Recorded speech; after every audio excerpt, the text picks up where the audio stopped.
Hi, it's Alaska Granny. Are there some new threats that we need to prepare for? It seems to me that there's a lot of people who are more angry and unpredictable, and that itself makes it more of an explosive type world out there. That makes it more dangerous because we can't predict what type of reactions people will have to normal everyday types of problems. For example, student loans are going to be due again. They're accruing more interest. People need to pay their loans. And a lot of people are rising up and saying, it's just not fair. I shouldn't have to pay for that. Which, whether we agree that loans were predatory or not, if you took a loan for something, as an adult, that's your responsibility to pay it off. Did you realize that before the pandemic, 60% of student loan borrowers were already not making their student loan payments? Do you think that has anything to do with why they're going up so high? We have to make up somewhere for all of the unpaid bills.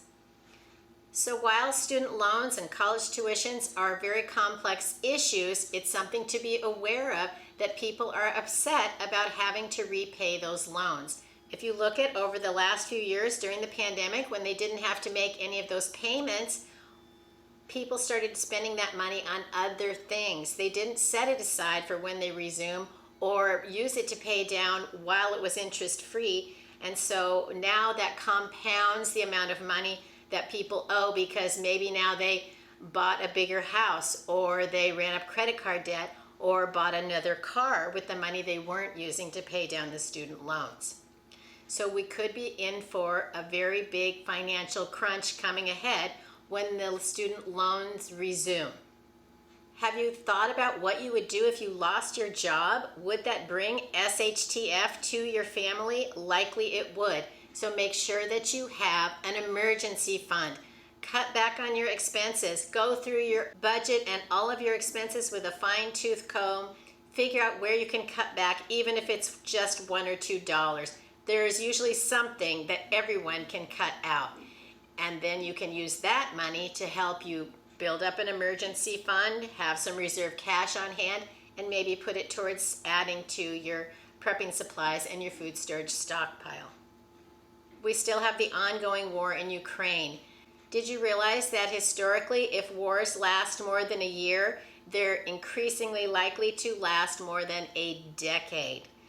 All of that disruption, all of the sorrow and grief, all of the expense to go to the war effort, that is going to really have a long-term impact on all of us. Maybe you've noticed an increase in crime. It seems to be running rampant in some communities more than others, but nowhere seems to be spared. Maybe we need to think like a criminal. How can you increase security? How can you increase your ability to protect yourself? What can you learn about locking up your house, adding some outdoor lights, making sure there's no ladders or rakes that could give somebody the ability on the outside of your house to get into your house? There are a lot of ways that we can increase our security. Just even trimming the bushes back and getting to know our neighbors can help us be more secure. Do what you can to secure your house. I'll put a link to a video I made about how you can harden your home, secure your property so that you can be safer for whatever the future can bring. Buy food. Increase the food in your pantry. Increase the variety of foods in your pantry. And sometimes maybe we get concerned that could we really turn people away? Do we have enough extra that if, say, our family members came, even though we had told them don't come to my house, could you really turn them away? And if not, maybe you better get some extra foods to have on hand for the eventuality that something like that happens. Now, I know I have family members who really didn't want to buy stuff, and so I would send it to them. I would say, when I come and spend time at your house, if something happens while I'm there, I want to know that I'm still taken care of. So I'm going to send these number 10 cans of food, and you need to just store them in your garage or somewhere. Then you'll have them if you need them, and then I can come and visit you, and I can feel safe that we'll have enough if some SHTF event happens.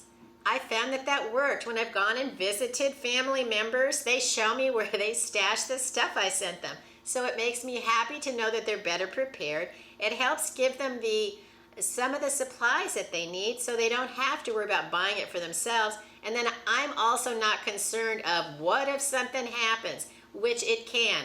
I've lived through things like volcanoes and earthquakes. They come in a second. And so, yeah, it's not, you don't always have a warning of what some emergency can be. So if you have stuff on hand, then you don't need to worry as much. Of course, we're still going to be concerned. We don't have to have that inner turmoil that we're not feeling secure and safe and that we can do the best we can. We don't have to have that feeling if we know we have prepared and we have helped others prepare a little bit as well. Increase your cooking at home. Not only does it save money, but you learn to use some of the foods that you've been stockpiling. And that's the whole point of stockpiling food, is food you're supposed to use, rotate, and replace. So you should be stocking up on foods that you're willing to eat. And then you can use those foods to make some simple meals. You can buy some more of those foods to replace it, or buy something else you'd rather have. And then you continue to keep your stockpile rotated so that your food is the freshest it can be. And it's a great way to save money when you're cooking at home. It just costs less than going out. Plus, the foods that you are stockpiling today are going to also help you save money on your groceries and your food in the future, because the prices are going up. So whatever you paid for a can of food last year, it's probably more this year, but then we can still go forward, and it's probably going to cost even more. So the foods that we're buying today are going to be foods we'll eat tomorrow, when it's actually worth more. It's more valuable because the prices are increasing.